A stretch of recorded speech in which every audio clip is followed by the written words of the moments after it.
बिस्मिल्लाहिर्रहमानिर्रहीम। अस्सलाम वालेकुम। वामदी साहब के साथ हफ्तावार सवाल व जवाब की नशिस्त को लेकर हाजिर खिदमत हैं। आगाज़ करते हैं। आपसे बहुत शुक्रिया आपके वक्त का। एक मौजू पर आपसे मुतफ़र्रिक़ सवालात मुख्तलिफ़ जगहों पर हुए, आपने जवाबात भी दिए, लेकिन पूरा का पूरा मौक़िफ़, उसका इस्तिदलाल कभी इस तरह वज़ाहत से सामने नहीं आ सका। मेरी ख्वाहिश है कि हम साहब से उस मौजू पर हम बात करें। आपकी ज़ुबानी हमने ये सुना है कि जन्नत और जहन्नुम अभी बनाए जाने हैं, अभी बने हुए नहीं हैं, इस वक्त मौजूद नहीं हैं, और जब वो बनेंगे और उसके बाद अल्लाह ताला फिर क़यामत के दिन फ़ैसला करेगा और फिर लोगों को वहाँ पर दाखिल कर देगा। बहुत सारे आसार हैं, कुरान मजीद के बाद इशारात हैं, आयतें हैं जो बज़ाहिर कहते हैं कि इससे मुतसादिम नज़र आते हैं। मैं हम सब की खिदमत में रखूँगा। हमसे बताइएगा, एक आयत का आप अक्सर हवाला देते हैं, यौम तुबद्दिलुल अर्दु गैरल अर्दि वस्समावात व बज़रूहु लिल्लाहि वाहिदिल क़हार। इस आयत में तो अगर बादी नज़र में देखा जाए तो ये बताया जा रहा है कि जब क़यामत आएगी तो इन ज़मीन और आसमान को तब्दील कर दिया जाएगा। तो क़यामत में तो ये होना है। अल्लाह ताला ने बाकी जगहों पे बताया है कि पहाड़ रूई के गल्ले बन जाएंगे और ज़मीन बिल्कुल उखाड़ दी जाएगी। तो इससे एक आयत से वो जो पूरा का पूरा जन्नत का एक तसव्वुर कुरान मजीद में बयान हुआ है और ख़ुद पैगम्बर को ज़मीन से खड़े होकर मुशाहिदा करवाया गया जन्नतुल मावा का। कुरान ने कहा है कि नुज़ुलन, हर जगह पे लोगों को वहाँ पहुँचाया जाएगा और जहाँ पहुँचाया जाएगा वो दिखा दी गई है। तो इस एक इजमाल की वजह से जो पूरी तफसील कुरान मजीद में जन्नत की बयान हुई है, उसको कैसे नज़रअंदाज किया जाता है? इसमें कोई शुबा नहीं कि कुरान मजीद में जन्नत की भी तफसीलात बयान हुई हैं, जहन्नम की भी तफसीलात बयान हुई हैं, लेकिन कुरान मजीद में क्या ये बात भी सराहत से बयान हुई है कि वो जन्नत इस वक्त बना दी गई है? यानी कुरान मजीद ही बताएगा। अल्लाह ताला कोई इत्तला देंगे तो हम उसकी बुनियाद पर कोई बात कहेंगे। अगर ऐसी कोई बात कुरान मजीद में बयान हुई है तो वो पेश करनी चाहिए। जन्नतुल मावा में तो ख़ुद अल मावा का लफ्ज़ बता रहा है कि उससे मुराद वो जन्नत नहीं है जो मरने के बाद लोगों को अबदी ज़िंदगी के लिए दी जाने वाली है। इस लफ्ज़ को अगर आप उसके सही पहलू से देखें तो हदीसों में जो तफसीलात बयान हुई हैं वो बिल्कुल उसके मुताबिक हो जाती हैं। उसमें ये बताया गया है कि जब नेक रूहें यहाँ से उठाई जाती हैं तो उनका इस्तकबाल भी होता है और उनको बारगाहे इज़्ज़ी में पेश करने के लिए रखा भी जाता है। समझ में भी ये बात आती है कि इस दुनिया से जब हम दूसरी दुनिया में जाते हैं तो अगर हमारे अमाल अच्छे हैं, हमने अल्लाह ताला की फर्माबरदारी की है, तो इस्तकबाल भी उसी तरह होना चाहिए जैसे कुरान में उसकी तफसीर बयान की गई है कि फरिश्ते खैर मकदम करते हैं, अपना तहैया पेश करते हैं और खुशगवार माहौल में लेके जाते हैं। और हदीसों में भी आता है कि गोया इंसानी शख्सियत को रेशम में लपेट कर ले जाया जा रहा होता है और गिरदो पेश में एक खुशबू फैल जाती है। उसके लिए अगर अल्लाह ताला ने कोई बाग बना रखा हुआ है जो सिदरतुल मुंतहा के पास है तो उसको कुरान ने बयान कर दिया है। यही ये बात कि इस पूरी की पूरी कायनात पर मबनी जन्नत बनाई जाए, उसको ख़ुद कुरान ने बयान किया है कि वो जन्नत अर्ज़ुहा कार्ज़ समावात वल अर्ज़ होगी। यानी वो किसी एक जगह नहीं है या वो किसी एक कोशे में नहीं है।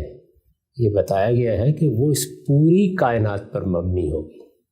तो जब पूरी कायनात पर मबनी होगी तो फिर वो सिदरतुल मुंतहा के पास तो नहीं हो सकती।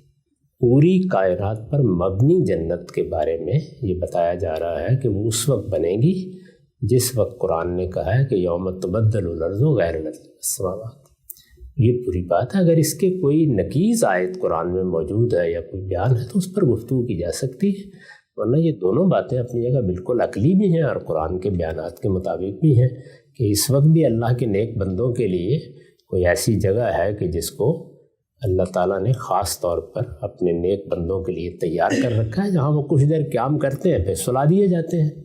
ये दूसरी बात भी कुरान में बयान हो गई है, हदीसों में बयान हो गई है कि लोगों को क़यामत तक के लिए सुला दिया जाता है। ये तो नहीं कहा गया कि वो किसी जन्नत में दाखिल कर दिए जाते हैं, सुला दिया जाता है। उसमें उनको अच्छी बुरी चीज़ें पेश भी आती रहती हैं। उन अच्छी चीज़ों में ये भी साफ मालूम होता है कि एक तरह का रुकूद है या एक तरह की नींद की हालत है जिसमें ये सब चीज़ें पेश आ रही होती हैं। तो इन तमाम चीज़ों को सामने रख कर अगर खुलासा करें तो ये मालूम होता है कि जब हम यहाँ दुनिया से रुखसत होते हैं तो फरिश्ते अगर नेक रूह हैं तो उनका इस्तकबाल करते हैं, उनको ऊपर ले जाया जाता है, उनको एक जगह पर ठहरा कर उनकी मेज़बानी भी की जाती है। उसको आप अल जन्नतुल बाबा कह सकते हैं, और कुरान ने ये लफ्ज़ इस्तेमाल भी कर दिया है। फिर वो वापस आते हैं और वापस आके उनको इसी ज़मीन में सुला दिया जाता है। क़यामत तक फिर यही होगा। इस दौरान में अगर कोई अहवाल पेश आते हैं, बुरों को भी आते हैं, अच्छों को भी पेश आते हैं, तो ऐसे ही हैं जिस तरह कि आपको अच्छा ख्वाब या अच्छा रोया दिखाया जाता है। क़यामत में ये लोग उठाए जाएंगे और उस मौके पर ये सारे ज़मीन व आसमान उठाकर एक नए ज़मीन व आसमान में तब्दील किए जाएंगे, और जो जन्नत बनाई जाएगी अर्दुहा का अर्ज़ समावात वल अर्ज़, वो इस पूरी कायनात बल्कि इन तमाम कायनातों पर मबनी होगी। तो ये सारी बात है मैंने बयान की है, इसके ख़िलाफ़ कोई चीज़ है तो ज़रूर बताइए। अच्छा, हम सब फरमाते हैं कि जो कुछ अकनाफ़ आलम में अक़साए जहाँ में कायनात में हमें नज़र आ रहा है, ये असल में उसी जन्नत का रॉ मटीरियल है। इसको बनाने का फिर क्या मकसद है? अल्लाह ताला इसी को तब्दील कर देंगे। तो रॉ मटीरियल के बारे में तो हम ये जानते हैं कि दुनिया में मसलन अगर कोई चीज़ लकड़ी है और यही रॉ मटीरियल है किसी चीज़ को बनाने का, तो जो नक्स इस रॉ मटीरियल के अंदर मौजूद है वही नक्स इमारत के अंदर भी नज़र आएगा। तो दुनिया के अंदर अगर रॉ मटीरियल को ही लेकर जन्नत बनाई जानी है तो ये रॉ मटेरियल तो नाक़िस है, फ़ना भी हो जाता है, इसमें तो दीमक भी पड़ जाती है, ये तो टूट भी जाती है। तो फिर जन्नत के बारे में जो तस्वीर बयान की जाती है उसको तो फिर इस रॉ मटेरियल से नहीं बनना चाहिए। ये भी बात नहीं है, इसलिए कि ये भी खुदा का बनाया हुआ है, वो भी खुदा ही बनाएगा। जब उसने लफ्ज़ इस्तेमाल कर दिया, हम इसी ज़मीन व आसमान को उठाएंगे और एक नए ज़मीन व आसमान में बदल देंगे, तो नए ज़मीन व आसमान में बदलने का एक अमल होगा। वो अमल मेरे साथ भी होना है, कायनात के साथ भी होना है। मैं भी यहाँ पे एक आजिज़ नाकिस मखलूक हूँ, मुझे बीमारियाँ आती हैं, तकलीफ़ें आती हैं, ये भी खुदा दूर करेगा और इस कायनात के नकाइस भी दूर कर देगा जो वो चाहेगा। इसमें क्या इस्तेबाद है? ये तो नहीं कहा गया कि वो मेरे मेमार ने बनाना है, उस कायनात के खालिक ने बनाना है। तो खालिक जिस तरह मुझे नया जिस्म देगा, लेकिन बहरहाल वो वही जिस्म होगा जो यहाँ दिया गया है और बताया गया है कि पोर पोर दुरुस्त कर दी जाएगी, उसके नकाइस ख़त्म हो जाएंगे। जैसे कि हदीसों में भी आता है, कायनात में अगर कोई चीज़ नाकिस है तो वो भी ख़त्म हो जाएगी। ठीक, अच्छा ये बताइएगा, हम सब कुरान मजीद में जब जन्नत की तस्वीर खींची जाती है तो अगर किसी चीज़ को भी बनना है तो होना तो ये चाहिए ना कि अल्लाह ताला फ्यूचर के वर्ब के अंदर मुस्तकबिल के जो सीगे हैं उनमें बताया कि जी एक दिन आएगा मैं ये बना दूंगा। आपने फरमाया कि कुरान में कोई इस तरह की चीज़ नहीं है कि जो इस चीज़ को ज़ाहिर करे कि बन चुकी है। तो कुरान मजीद में जब जन्नत का जिक्र किया जाता है तो माजी के सीगों में किया जाता है, उज़लिफ़तिल जन्नह, इस तरीके से। तो अगर कोई चीज़ माजी के सीगे में बयान की जा रही है, ठीक है हमारे हित इदराक में नहीं है, लेकिन मुमकिन है कहीं पर बनी भी हो। माजी के सीगे में बयान होने से किसी चीज़ का माजी में होना लाजिम नहीं आता। उस जगह देखना चाहिए कि किस सियाक सबाक में वो सीगा इस्तेमाल किया गया। माजी के सीगे बाज़ औक़ात तस्वीर हाल के लिए आते हैं, बाज़ मौक़ों पर किसी चीज़ की कतईयत को बयान करने के लिए आते हैं। तो कुरान मजीद एक अदब का बड़ा गैर मामूली नमूना है, उसको अच्छे अदबी ज़ौक़ के साथ पढ़ना चाहिए। मेरे इल्म में कुरान का कोई ऐसा मुकाम नहीं है जहाँ पर ये माजी वाकई ज़मानी माजी के तौर पर बयान हुआ। ठीक, लेकिन हम कैसे इसको ताबीर करेंगे? अगर उज़लिफ़तिल जन्नह कहा गया है, जिस तरह आपने बताया कि ये कोई एक चीज़ को मशहूद करके बताने के लिए है, तो ये क्या ज़ुबान का कोई बिल्कुल आम कायदा है? हम भी इस तरह बात कर रहे होते हैं। आयत आपने दरमियान से पढ़ दी है, ज़रा इसको निकाल के पढ़िए जहाँ ये बयान हुई है। वहाँ पर पहले ये बयान किया गया है कि खुदा के बंदे हाजिर हो गए, उन्होंने आके अपने अमालनामे देख लिए, उस मौके के ऊपर जन्नत करीब ले आई गई। तो गोया एक मुस्तकबिल की तस्वीर है जो माजी के सीगों में बयान की जा रही है, उसमें कोई माजी का ज़मानी जिक्र नहीं। एक आगे बढ़ाते हैं, ये बताइएगा, हमसे बाज़ रिवायतों में आता है कि जो इंसान जब रुखसत होता है, इस तरह की नेक रूहें हैं, तो कब्र के अंदर गोया जन्नत की खिड़की खोल दी जाती है, उनके लिए एक राहत का मामला होता है। तो अगर भी वजूद पजीर होनी है कोई चीज़ तो उसकी खिड़की कैसे मतलब खोल दी? इस तरह की चीज़ें अम्बिया को भी दिखाई जाती है और रसूलुल्लाह सल्लल्लाहु अलैहि वसल्लम के मुशाहदात से हम वाकिफ़, वो मुमस्सल करके दिखाई जाती है। यानी एक चीज़ अभी वाक़ई नहीं हुई लेकिन उसको एक तमसील में अल्लाह ताला डाल देते हैं, बिल्कुल ऐसे ही जिस तरह हम मुस्तक़बिल के वाक़यात को रोया के आलम में देखते हैं। ख़ुद रिसालत मआब सल्लल्लाहु अलैहि वसल्लम को ये मुशाहिदा करते हुए लोगों ने देखा कि जिस वक्त नमाज़ पढ़ा रहे हैं और यक आगे बढ़े और फरमाया कि मैंने इस तरह देखा और मैं करीब था कि जन्नत का फल वहाँ से तोड़ लूँ, तो क्या उस वक्त जन्नत ज़मीन पर आ गई थी? ज़ाहिर है कि तमसील थी, मुमस्सल करके दिखाया गया। तो चीज़ें तमसील के पैराए में डाल दी जाती हैं और वो फिर दिखाई जाती हैं। मुस्तक़बिल की चीज़ों को दिखाने के यही तरीके। अच्छा, हमसे भी कहा जाता है मसलन خوابوں میں ہی آتا ہے ساتھ میں آپ صلی اللہ علیہ وسلم کی رویا میں کہ میں نے جنت میں سیدنا عمر کا ایک محل دیکھا، یا میں نے بلال کے قدموں کی چاپ سنی، یا میں نے فلاں صحابی کو وہاں پر اڑتے ہوئے دیکھا. تو اس طرح کی چیزیں بھی اصل میں ایک مستقبل میں پیش آنے والے واقعے کو مشہود کر کے بیان کی جا رہی ہوتی ہیں.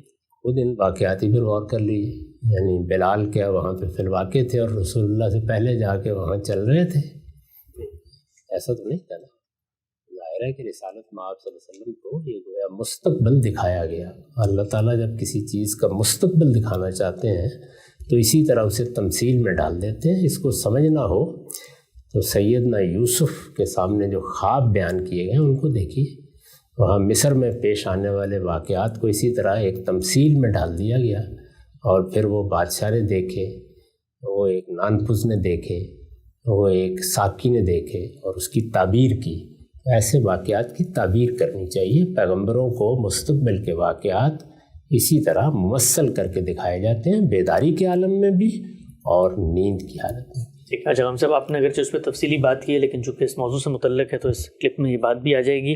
لوگ کہتے ہیں جو سفر معراج ہوا اس میں باقاعدہ رسالت میں آپ صلی اللہ علیہ وسلم کو جہنم میں جن لوگوں کو سزائیں دی جا رہی تھیں ان کا مشاہدہ کروایا گیا، ان کے اعمال بتائے گئے، تو وہ تو آپ صلی اللہ علیہ وسلم باقاعدہ دیکھ کر آئے ہیں ایک طرح سے. وہی روایتیں پڑھ لیجئے، اس میں جو سزائیں بتائی گئی ہیں یا دکھائی گئی ہیں وہ خود اپنی زبان سے بول کر کہہ رہی ہیں کہ وہاں پر بھی جزا اور سزا کے باہمی تعلق کی تمثیل دکھائی گئی ہے، یعنی چیزیں ممثل کر کے دکھائی گئی. تو جو دین میں یا ادب میں یا اسی طریقے سے اعلیٰ چیزوں میں چیزیں بیان ہوتی ہیں ان کو سمجھنا چاہیے وہ کس پہلو سے دکھائی جا رہی ہیں. باقی کوئی آدمی اپنے ذوق کے لحاظ سے اس طرح کی چیزوں کو واقعے کے طور پر دیکھنا پسند کرتا ہو تو ضرور دیکھے، اس پر کوئی نقد کرنے کی ضرورت نہیں. لیکن شاہ ولی اللہ ہوں یا امام غزالی ہوں یا اس طرح کے بعض جلیل القدر اہل علم ہوں، توجہ دلانی چاہیے کہ لوگ ان کی چیزوں کو پڑھیں، انہیں اندازہ ہوگا کہ ایسی باتیں کس طرح بیان ہوتی ہیں. ٹھیک ہے. اچھا، آخری سوال غلام صاحب، اس نشست میں اس موضوع سے متعلق ہمارے ہاں بعض مفکرین نے یہ نقطہ نظر بھی بیان کیا کہ جنت جہنم جو ہیں وہ مقامات نہیں ہیں بلکہ احوال ہیں. آپ جو بات بیان کر رہے ہیں وہ اس سے اگرچہ بالکل مختلف ہے کہ وہ مقامات ہی ہوں گے لیکن اس وقت موجود نہیں ہیں. بالعموم لوگ ان دو پہلوؤں میں بھی مماثلت تلاش کرتے ہیں. آپ کی بات ان کی بات سے بالکل مختلف ہے. اس کا کیا شبہ؟ وہ ایک دوسری بات ہے. وہ یہ سمجھتے ہیں کہ جس طرح یہ دنیا ہم کو مقامات کی صورت میں نظر آتی ہے، اس کا ایک زمان ہے، اس کا ایک مکان ہے، اس میں مادہ ہے، اس میں چیزیں وجودی حقائق کے طور پر گویا ہمارے لیے ادراک کی چیزیں بنتی ہیں، تو وہاں یہ کیفیات ہوں گی، یہ بیان کرتے ہیں. قرآن مجید سے اس بات کی تصدیق نہیں ہوتی. صاف یہی معلوم ہوتا ہے کہ ہمارے پور پور کو درست کیا جائے گا، ہمیں ایک نیا جسم دیا جائے گا.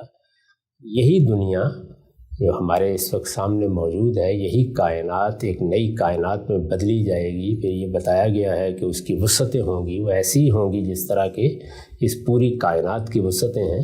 تو یہ ساری تصویریں یہ بتاتی ہیں کہ وہاں کیفیات بھی ہوں گی، مقامات بھی ہوں گے، اور ہمارے موجودہ شعور کے ساتھ وہ بالکل ہم آہنگ بھی ہوگا. یہ سب باتیں قرآن میں بیان ہوئی.